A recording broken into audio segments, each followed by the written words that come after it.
के सुनिएगा, क्योंकि आप लोग जब बिरहा सुन लेंगे तभी हमारा बिरहा गाना धन्य हो जाएगा। आबा राह जीवन में होते विविध रंग के, अरे भीड़ मिलते कहीं मिलते रंगीन में, कभी होता अनजान अपनाया, कभी अपनों के बीच में भी अकेले, कभी सुख मिलेवा कभी दुख मिले, कभी धूपवाती कभी छावयाता,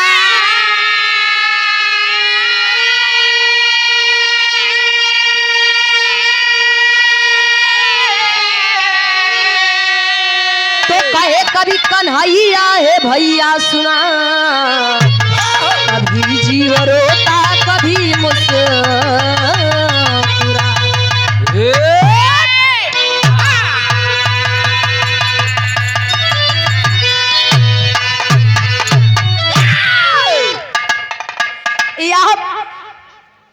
हेलो आशीष भैया क्या बताया? अच्छा ये विधायक साहब जी मंजू मिश्रा गुरुजी, विधायक साहब जी आपका तरफ से बहुत ढेर सारा आशीर्वाद। गीत को समझिएगा गुरुजी, बड़ा सुंदर एक ठे गीत सुनाई के मिलल बा। और गुरुजी दोनों लोग आ जाता, कवि जी और गुरुजी माला रखा बा, स्वागत कर दिया जाए। कैसे ऐसे बढ़ के कुछ बना ही, बड़ा सुंदर गीत सुनाई के मिलल बल। कावा है लूट लूंगा गोरी सारा खजाना, अच्छा गोरी लूट लूंगा। बा भैया बड़ा सुंदर। और ये आप श्रीमान अमरनाथ पटेल जी, इंटर कॉलेज करुआ डी प्रतापपुर, प्रधानाचार्य आप सोनेलाल सिंह पटेल जी, आपका तरफ से 101 रुपए का आशीर्वाद बहुत बहुत काम है।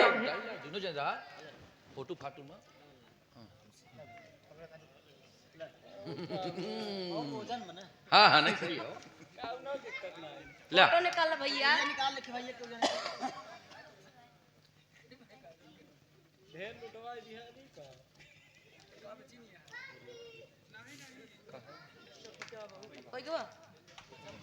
हमें गुरुजी आप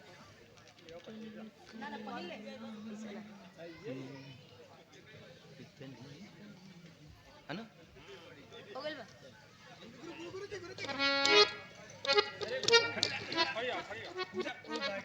साथवा खड़ी है हाथवा धइले मुड़वा भैया बिरहा देर तक कोई हमके ए भैया कहानी स्टार्ट करे से पहले एक लाइन गजल बा। आ गजल यही बा, एक ठे गीत गायन हमरे भैया की मांग लोगी घर पे आके तो जान भी दे दूंगा।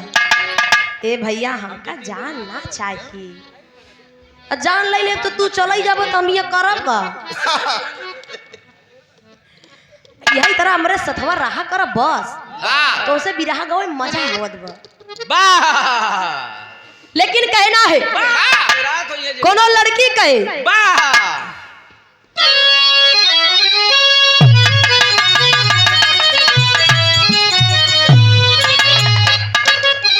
ओहो आशीष भैया कि इतने है करीब, अरे कि इतने है करीब आके दगा दे गया मुझे, इतने करीब आके दगा दे गया मुझे, इतने करीब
दुनिया में कई रंग से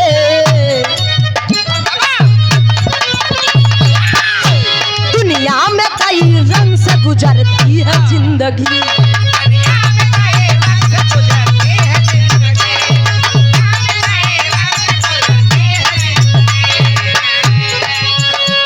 दुनिया में कई रंग से गुजरती है जिंदगी।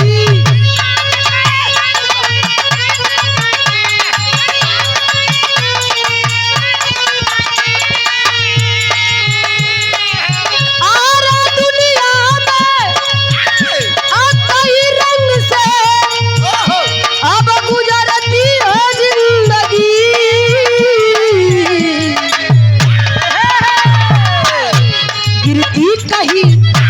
गिरती कहीं तो कहीं संवरती है जिंदगी।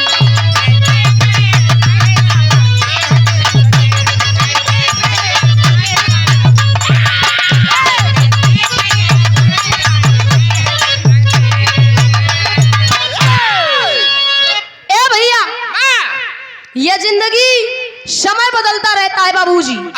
ये जिंदगी का समय बदलता है, कभी सुख में बीतती है तो कभी दुख में। बाबूजी कहानी है बस स्टार्ट भइल, 2 लाइन नजम में कहना है।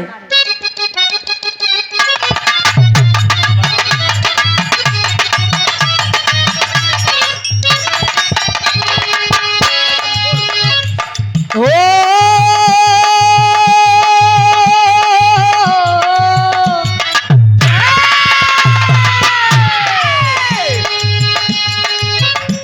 कंचनपुर नगर में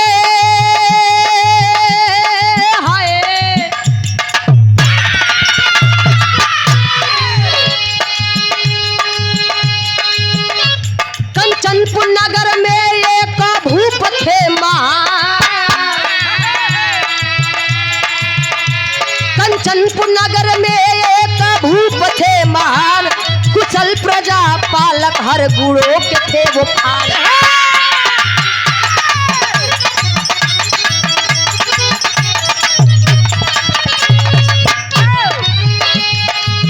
एक ही बेटी रही जो बड़ी ही प्यारी थी।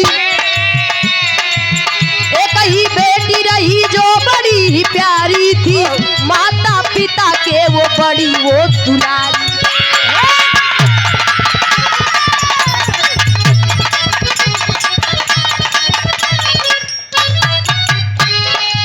हुई जवान देखो खिल गया उसका मुखड़ा। हुई जवान देखो खिल गया उसका मुखड़ा, चमकती महल बीच जैसे चांद का टुकड़ा।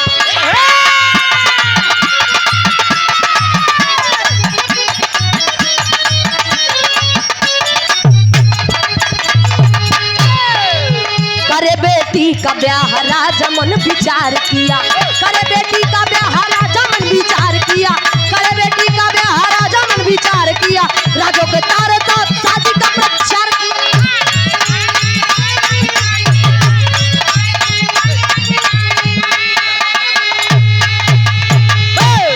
ए भैया कहानी समझ ला। एक कंचनपुर नाम का नगर था। कंचनपुर नाम का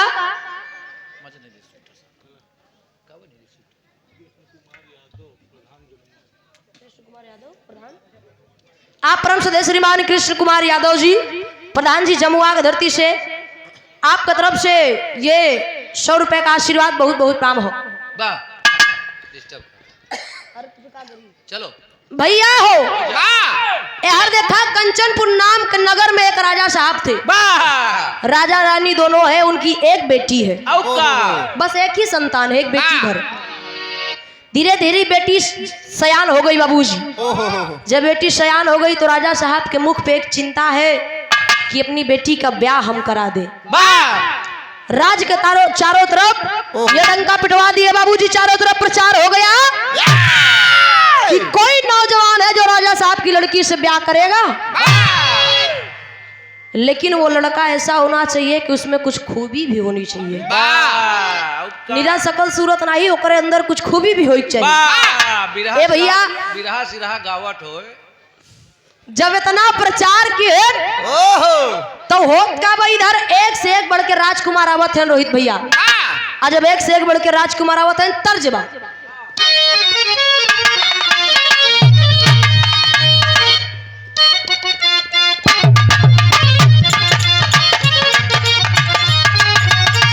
आशीष भैया, ए आशीष भैया, तोहार बियाह भइल बा ना? भइल बा कि नहीं? अच्छा भइल बा। देखा कोनो आशीष भैया के ससुरारी कोनो इनकर गाँवे के दोस्त गए, और जब दोस्त गए ना, जब ससुरारी में 2-4 दिन रहे वहां से आए तो इन बेचारे पूछन कि का हो कैसन ससुरारी में रहा तो बतावे। एक से बढ़ के एक खाली भैया कसम से माल तो भई ससुरारी में।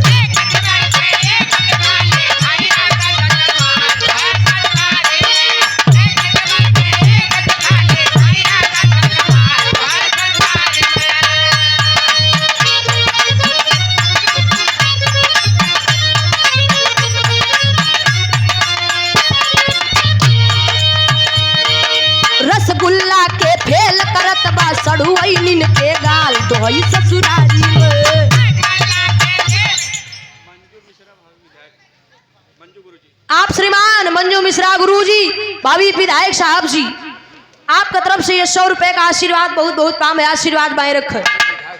लेकिन कहना है एक से बढ़ के एक है आके सुंदर राजकुमार राजा के द्वार पे।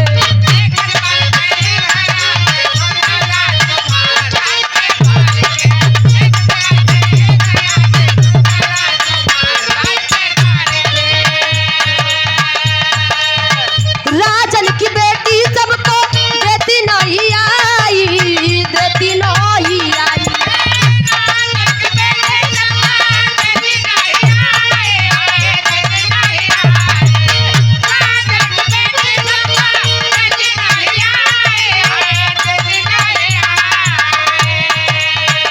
कहूँ कुंवर से उतऊ माने ना सगाई, माने ना सगाई।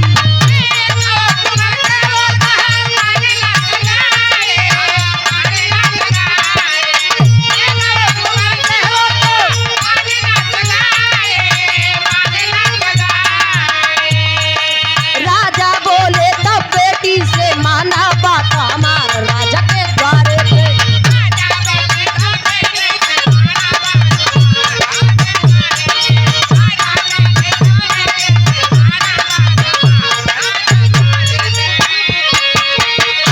ए भैया, एक से बढ़ के एक राजकुमार आवत है, लेकिन राजकुमारी बियाह करे के तैयार नहीं है, शादी नहीं मानती है। राजा साहब कहे अगर इस तरह करत रही तो जितना राजकुमार है सब का हमार बिटिया नहीं आई दई तो बियाह कैसे करी। तो एक दिन बिटिया जाई के कहा तन कि बिटिया एक काम कर, कहने कहा जितना आवत है अगर कोनो अपन कला बतावे कि हमरे अंदर का बा खूबी बतावे तो का महल में 2-4 दिन रखा, ओकर खूबी देखा जाओ। आ जब देखा जाए तो अगर तो का पसंद आई तो बियाह करे, नहीं न करे। राजा साहब कहे ठीक बा। समय बीता तो एक ठे लड़का आवत बा, और जब वो लड़का आवा तो उसे पूछा गवा कहा क्यों, बताओ तुम क्या करते हो, तुम्हारे अंदर क्या खूबी है। तो लड़कवा बतावे कहा कि देखा हमरे अंदर खूबी बा कि भूत भविष्य वर्तमान ई तीनों के ज्ञाता है, हमें तीनों बताए सकित हो, ये तीनों हम बताए सकित है। कहा ठीक है आपका भूत भविष्य वर्तमान देखा जाएगा, अभी आप चलिए, एक कमरा उनको दे दिया गया, आप चलिए बैठिए अंदर। और जब उन गए उनका रूम दे दिया गया, 2-4 दिन बीता तो फिर एक लड़का आवत बा। जब फिर एक लड़का आवत बा तर्ज लग गई।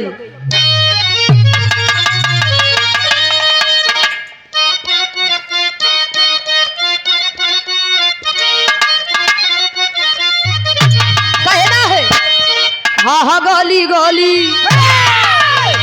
लेकिन गुरु जी लोग गावई कहे टंगिया मटंगिया फसावाला सरे ननदी भौजैया।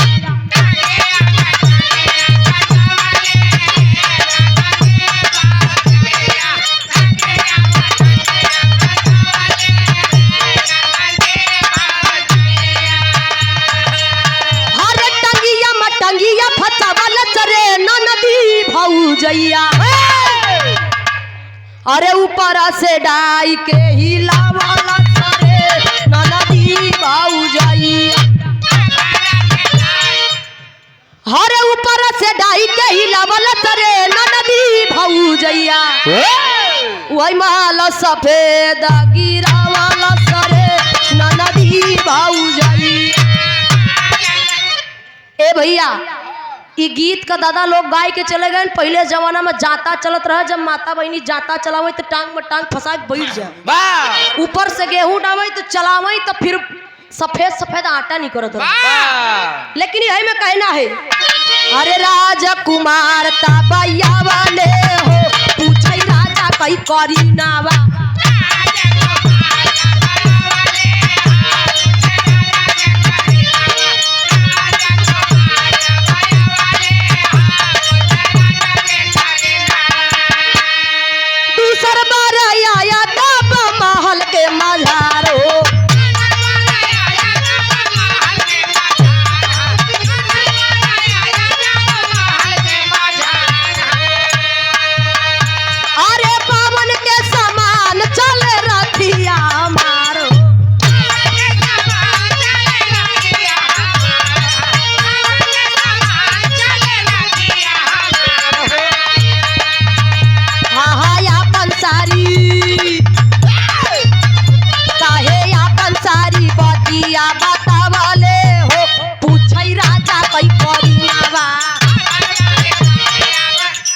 भैया पहल बार तो भूत भविष्य वर्तमान बतावे। दूसर जब लड़का आवा तो कहे आपके पास आपके अंदर क्या खूबी है, आपके पास क्या है। कहे ना हमारे पास कुछ ना है बेटे, रथ बा हमारे पास। उ रथ ऐसन बा कि पवन से भी मतलब हवा से भी तेज चलती है और जितने लोग चाहो उतने लोग उसमें बैठ सकते हो। राजकुमारी कहा यार ये भी कमाल की बात है, इनको भी अतिथि गृह में ठहरा दिया जाए। अब वो न उनका एक कमरा अलग दे दिया गया, वो बेचारे समय बीतत बा फिर एक ठैया आवत बा। आज जब फिर एक ठैया आवत बा देखा हिया तर्ज बा, पुरान गीत बा।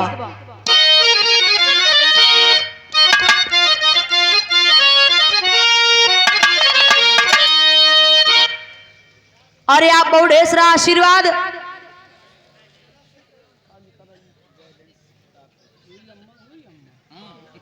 आप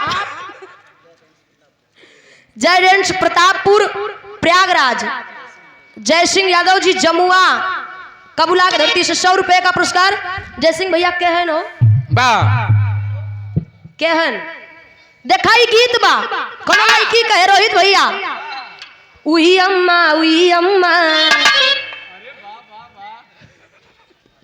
अरे उही अम्मा क्या करता है।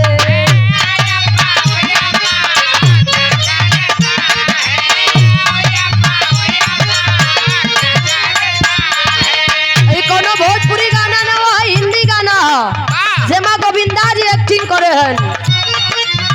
उही अम्मा क्या करता है, लड़का हो के लड़की से क्यों डरता है।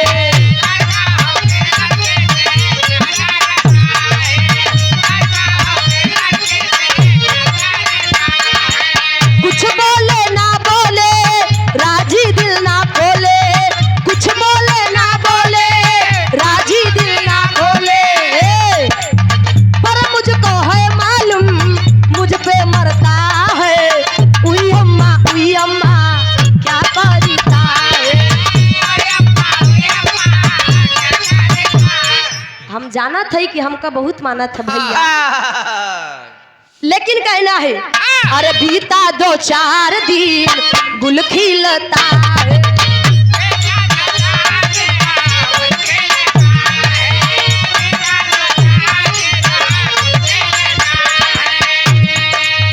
तीसर लड़का लड़की से आ मिलता है।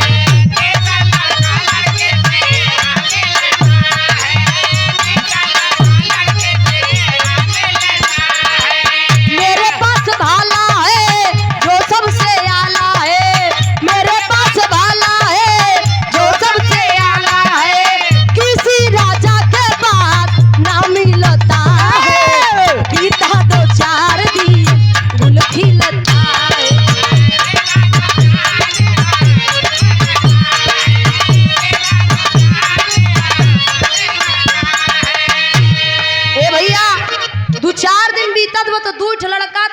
महल में ठहरा है।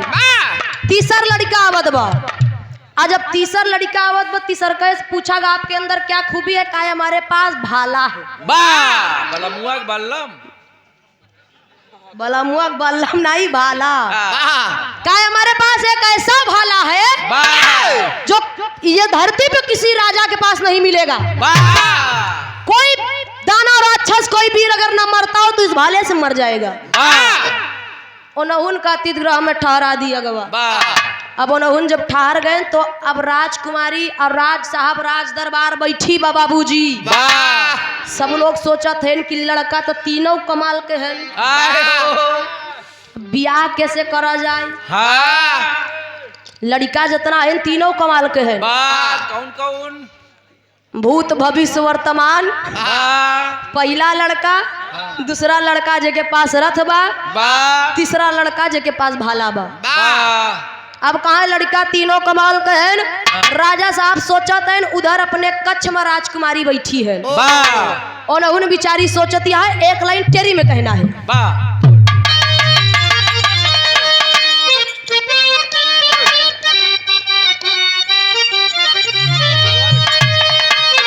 नवेली सोच तीनों के ओरी हो,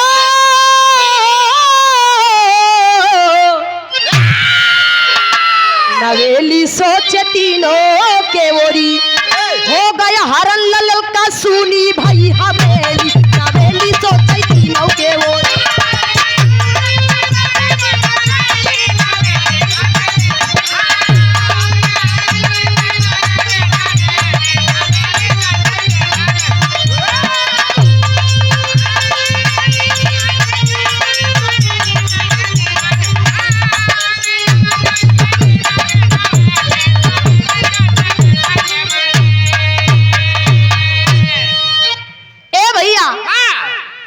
अब हर राजकुमारी अपने कच्छ में है, तबले राजकुमारी से एक ठई दानव रहन राक्षस जवन राजकुमारी से प्यार करत रहन। वो एक बार अपने प्यार की इजहार करे लेकिन राजकुमारी डांट के भगाई दिए रहे। अब राक्षस मौका पाए सो हवेली से महल से राजकुमारी को उठा ले गया और खाई ले गया। आज जब उठा ले गया ले जा के कंदरा में रखेस। हेलो सिकंदरा नहीं यार, कंदरा। जब वहां ले जाए के रखेस, राजा जी आदेश कर दिए कि राजकुमारी को बुलाया जाए। ए भैया गुटका खा लो। अब जब इतना आदेश करें कि राजकुमारी को बुलावा जाए, देखें राजकुमारी है ही नहीं है। पूरा महल हेर डाले लेकिन राजकुमारी नहीं मिलन। अब राजा साहब टेंशन हो लगे कि बप्पा रे बप्पा राजकुमारी चली कहाँ, काहे राजकुमारी गई कहाँ। जब इतना तो उनकर ध्यान में आवा कि यार पहिलवा जो लड़कवा रहा भूत भविष्य वर्तमान तीनों बतावर रहा। ओका बुलावा जाए, उसे पूछा जाए बिटिया हमार हाई कहाँ। अब पहले लड़का के बुलावा गई, तर्ज लग गई मास्टर साहब।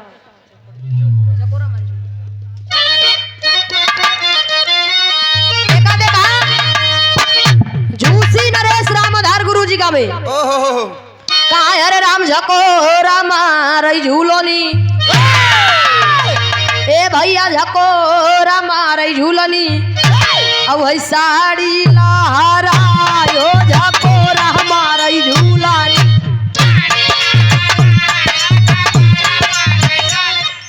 ए भैया एका गुरु जी गायन फिर हैदर गुरु जी गायन कहा हरे राम घुसूरी गवा बारधा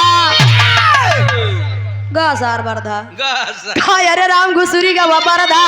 अब सारी आई मझारी घुसूरी गावा। कहा घुसूरी गावा बरधा सरी आई मझारी। फिर यही हमारे गुरुजी राम कैलाश यादव गुरु जी गायन जब उन खड़ा भेल मोछा ओछा गुरेर लिहन बढ़िया से। आज इतना अच्छा लागत बा कि हमारे रोहित भैया मोछा रखे कितना गवैया मोछा एकदम सफा चट कही देते। लेकिन हमारे भैया मोछा रखे हैं। अब जैसे देख हिला रमेश भैया बैठा देख स्टाफ वाले के पिरात है हो। स्टाफ वाले के पिरात है। ए भैया अब गुरुजी जब मंच पर खड़ा हो जाए कहे बड़का भैया हो सुने वाले मित्र होश में रहो। ए भैया हमार बात का बड़ा ध्यान से सुना नहीं दाए कनवा सुनिहा तो बाए कनवा से निकल जाए। ए भैया जमीन पे बैठे वाले जमींदार हैं, चेयर पे बैठे वाले चेयरमैन हैं, चौकी पे बैठे वाले चौकीदार हैं, अगद्दा बैठे वाले गद्दार हो। अगद्दा बैठा के बा बहन फिर रमेश के कह देब तो डांटी ए भैया अब गुरुजी गावे काहे कोनो दुल्हन के दुल्हा परदेश में दुल्हनिया पेरात दुल्हनिया पेरात अच्छा दवाई करे तू ही गए रहे होगा। अब गुरुजी गावे बड़ा बढ़िया कैसे कहा हरे राम बोलम परदेसिया ए भैया बोलम परदेसिया अलावट के नाही आए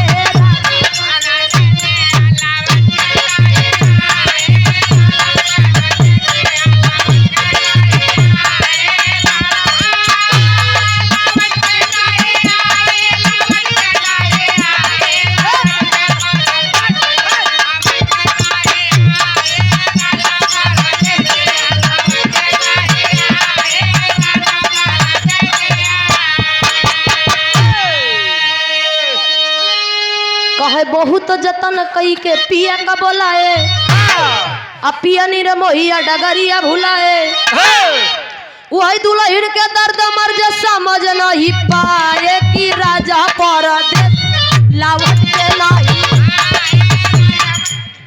जब इतना राम कैलाश गुरुजी गायक चला गए तो लहरी गुरुजी खड़ा भर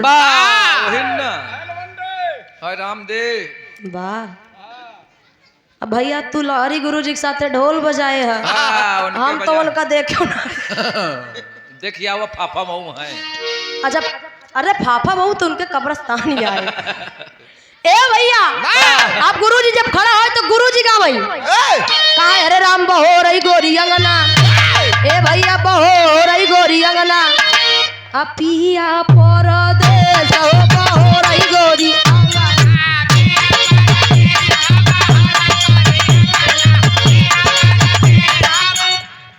एका सब गुरुजी लोग गायक चला गए लेकिन जब वर्तमान भूत भविष्य वर्तमान वाले लड़का का बोलाए तो बतावे कि पूछई लागे राजा अरे पहिल वर से जाई के पूछई लागे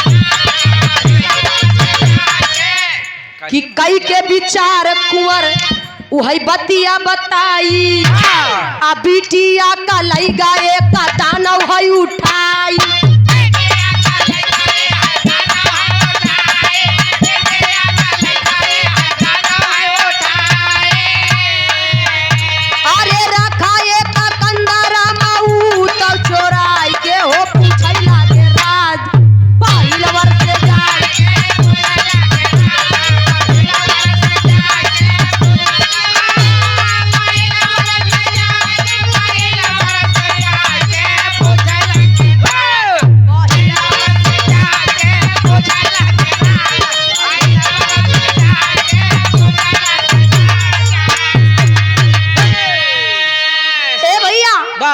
अब जब पहले वर्ग का लड़का का बुलावा गवा तो कहे राजा साहब आपके बिटिया के दानव चोराई ले गए उलई जाए के कंधरा में रखे बा कहा अब का करी तो कहा हमार बतावे काम रहा हम बताई दीना जा बचावा भाई जितना हमका जानकारी रहे उतना हम बताई दीना अब जा बचावा।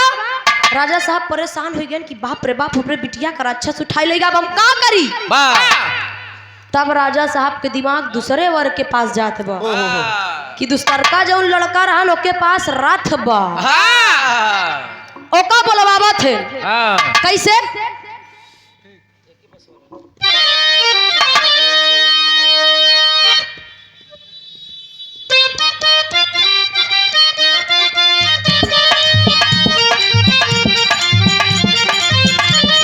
कहना है दुल्हन कहे खाली फुसलाई के परवला पटनिया खाली फुसलाई के परवला पटनिया झूठा दुल्हनिया कहे कि कितना वादा किया, लेकिन सब वादा भुलाई दिया। लारी गुरुजी गावई बसवरिया के चुड़ैलिए ई बसवरिया के चुड़ैलिया। अच्छा चढ़ली जवनिया में धैले हो रहा ई बसवरिया के हो चुड़ैलिया चढ़ली जवनिया में धैले हो रहा।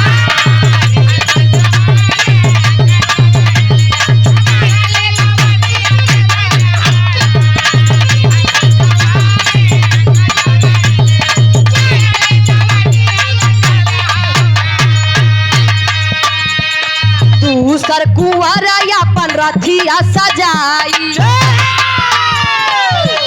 अरे दूसर कुंवर अपन रथिया सजाई चल सब जनता बैठाई हो रहा।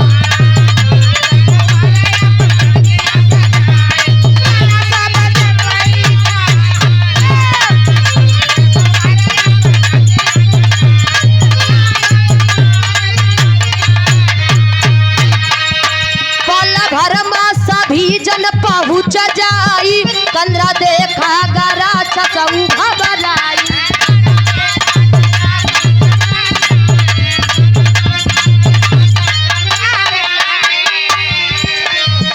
अरे बोले राजा तीसरे से बात है जाई,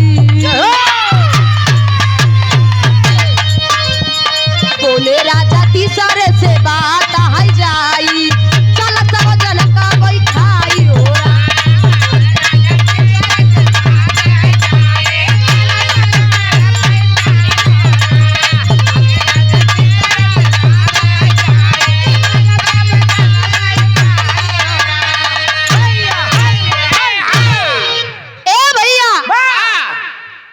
दूसर कहे लड़का के पास गवा काहे भैया तोरे पास रथ बयार कौने दिन काम आऊबा। अरे यार बिटिया का राक्षस चुराए ले गया चला ला अपन रथ चला लेके। दूसर लड़का कहे मार कौन कम बरत रखी में बैठा चल दे लेके बैठा। अब जितना जरा रहे सब जन बैठ गए, सब जने बैठ गए ना, तीनों दुल्हा बैठ गए। अब बैठ के अब चल दिए क्षण भर में पहुंच गए बाबूजी कंदरा में जहाँ राक्षस चोराई के रखे रहन राजकुमारी का। और जब वहां पहुंच गए तो राजा साहब मारे ताव माए कि सिपाही लोगों कह देते जाओ मारो मार के लेके आओ मेरी बेटी को। और जब सिपाही लोग चले मारे तो राक्षस पकड़ कर टंगरी, अब पकड़ के टंगरी लगा फेंके न चाहे पटकई लाग बेचारा। धीरे धीरे धीरे धीरे सब सिपाही मर गए, बचे 4-5 ठई। हाँ जैसे जो 4 ठे बैठा है। आज जब 4-5 ठई बचे तब राजा साहब के मन में आवा कि धीरे धीरे सबका मार डाई सारा मुख मार डाई। अब हम का करी तीसरा नंबर वाला जो लड़का है उसके पास भाला बा वो कौने दिन काम आई ओका जाए के बोला इनका का सो अरे आवा यार तोहार भाला कब काम आई बा भैया हम भाला में जान थी काफी जानकार तू पढ़ा लिखा है। अब भैया हो जब इतना कहे तो बेचारा अल्लाह के भाला तैयार हो गया, अल्लाह के भाला तैयार हो गया कहना है।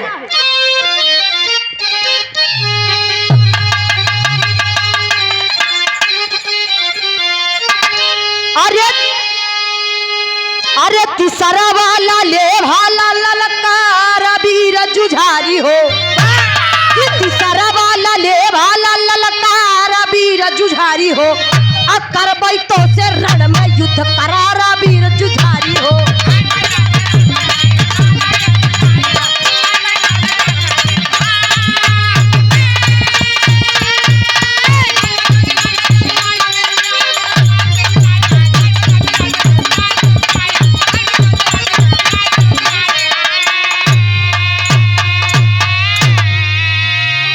माया भी दानव खूब माया का देखा,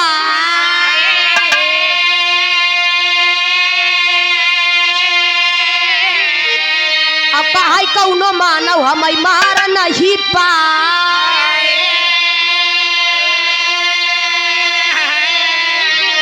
अरे भाला फेंक के दानव को संहारा वीर जुझारी हो, कि भाला फेंक के दानव को संहारा वीर जुझारी हो, और हुई लड़ाई दानव गाय मारा वीर जुझारी हो।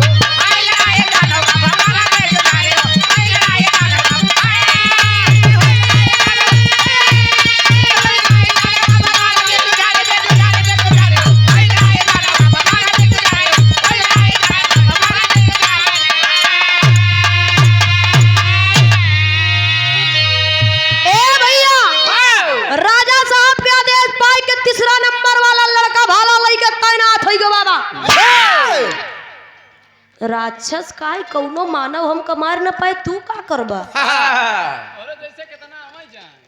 अब से बताना वो कहे न तो वही लिहे भाला बा। अब भाला लई के नचाए के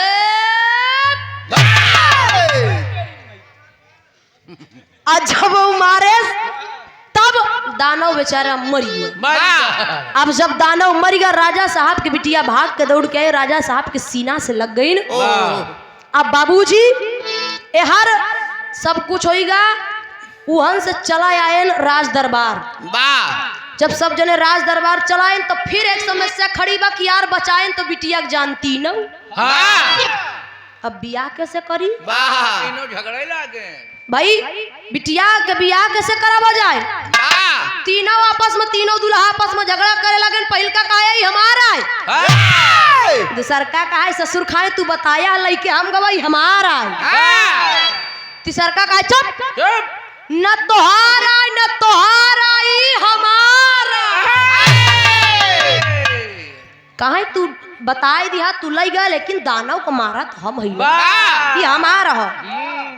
अब हर आल्हा में कहना होत का बा समझ नहीं क्या?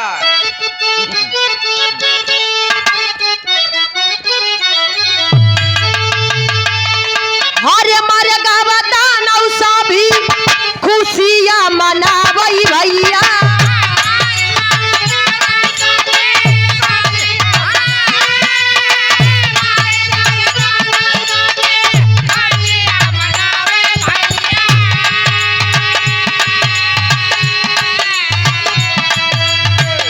राजा व प्रजा सा भी खुशी भैया पा।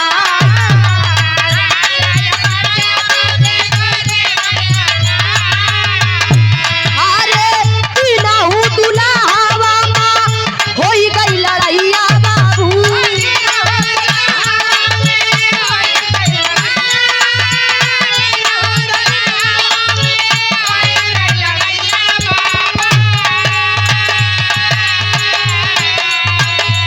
अरे तीनों कहाई की का दुल्हन हमार।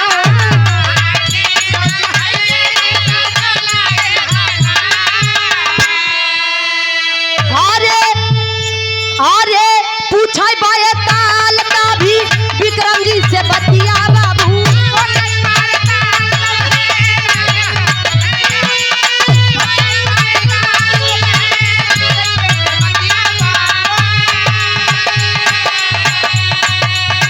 विक्रम बतावा क्या है फैसला तो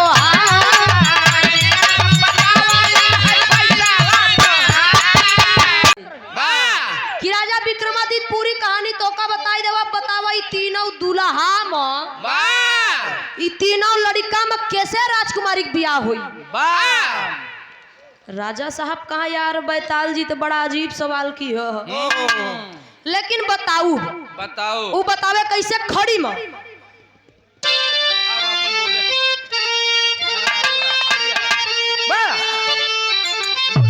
अरे विक्रमादित्य बतिया बतावे लगले। अरे विक्रमादित्य बतिया बतावे लगले तो अपन मतिया के बतिया सुनावे लगले।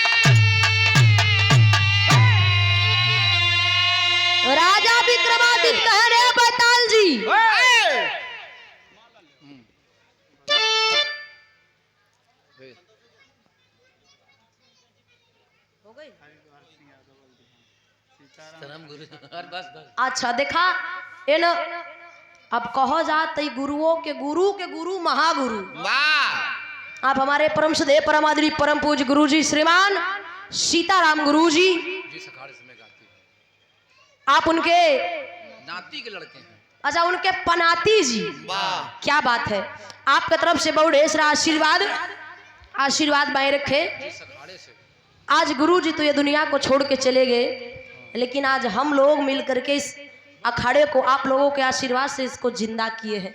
वाह। जिस अखाड़े से मैं गाती हूँ आपके तरफ से बहुत ढेर सारा आशीर्वाद बहुत बहुत काम हो। आई देखा बड़ा ढेर सारा आशीर्वाद बिरहा के बहुत ही सुंदर गायक कलाकार वाह आप परम सदैव परम आदरणीय श्रीमान महेंद्र रसीला जी वाह आप जी की तरफ से बहुत ढेर सारा आशीर्वाद ही रिश्ता मामा मामा लगे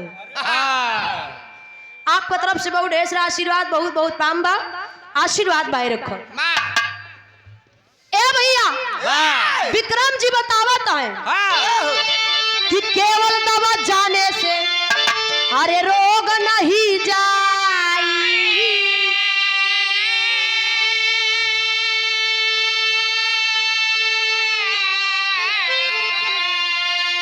अबेद जो बताया उसने किया ही भलाई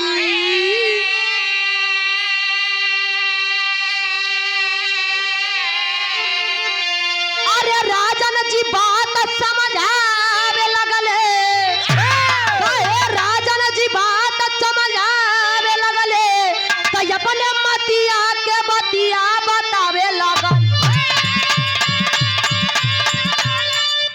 ए भैया धीरज विश्वकर्मा और आशीष विश्वकर्मा की पत्नी दोनों धर्म पत्नी ये आप देखा धीरज विश्वकर्मा जी और आशीष विश्वकर्मा जी की पत्नी जी आप भाभी जी की तरफ से बहुत ढेर सारा आशीर्वाद। वाह लेकिन कहाँ है नो भाभी इतने में वाह। काम ना चलिए हम बता दे थई जहाँ हो सुन लियो दोनों जने से कहत हो वाह तोहरे बारे खाना बनौती हैं। ये आपके तरफ से बहुत ढेर सारा आशीर्वाद बाई रखा। वाह विक्रमादित्य कहा है कि केवल दवा जाने से रोग नहीं जाता है। वाह हमारे अंदर अभी जैसे हमें फीवर है वाह तो दवा जान ले कि फलाने दवा से फीवर ठीक हो जाए तो फीवर ना ठीक होई हाँ। रोग ना ठीक होई जब ले ओको खाब ना। ये तो बताए भर दिन रहा।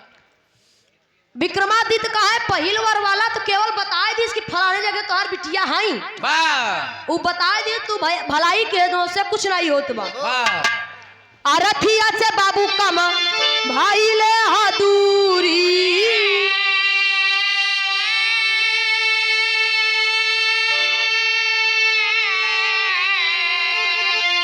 अब पहुंचता जाते राजा भाले होती देरी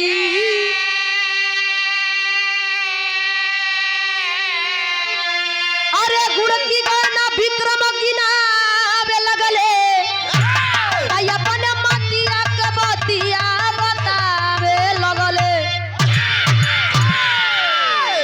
ए भैया कहे पहिल वर वाले से बियाह ना होई वाह आ दूसर का जो रथ से लाई के गवा वाह उ तक केवल दूरी कम कई दिए सा वाह भाई आज न पहुंचते साल खाड़ लाग जाता लेकिन पहुंच जाते हुआ वाह वो केवल दूरी का? कम किया ना कहे न अच्छा राजा साहब कहे न दूसर वाह। न पहिला से बियाह होई न दूसर कैसे होई वाह दुल्हन के लायक बर यही बर छिवाला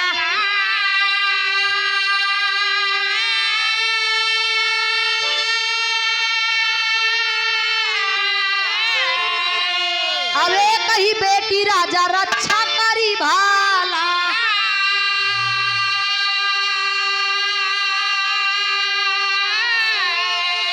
अरे तीसर में ठीक ही जतावे लगले अरे तीसर में ठीक ही जतावे लगले तो अपने मतिया के बतिया बतावे लग।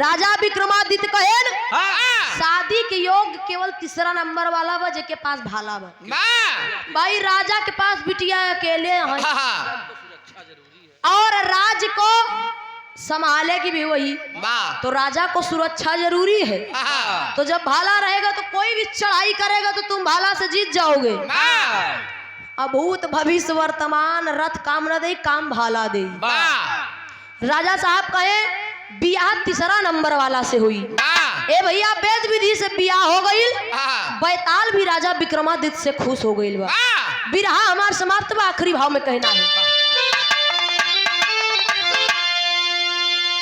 राम हित गुरु सीता राम बैताल खुशी बा भारी।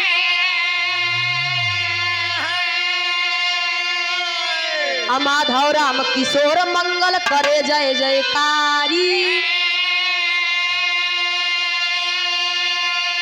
अब नवेली सोचती नौके बोरी, ओ नवेली सोचती नौके बोरी, सहायक सदा कन्हैया काजल नहीं अकेली हो, नवेली सोचती नौके बोरी।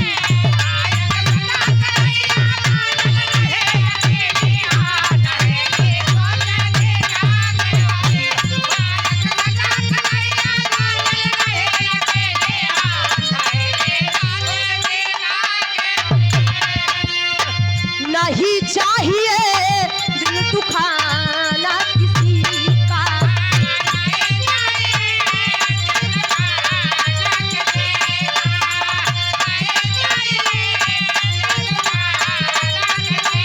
ए सदा न रहेगा जमाना किसी का, नहीं चाहिए दिल दुखाना किसी का।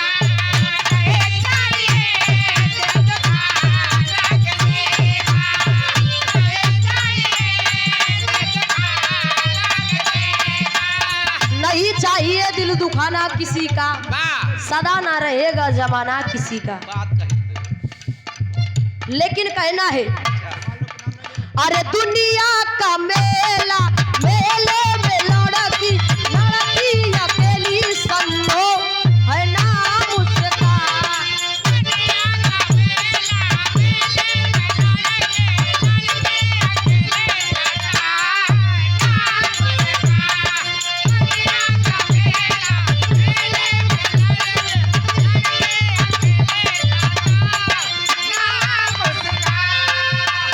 यही धुनवा के यही गीतिया के भैया जी गाए रहे, लेकिन पहली वाली लाइन है जो हम गाए हैं और दूसर कई लाइन भैया हमरे गाए रहे। आका उचकी कटारी बाना गन सितारी,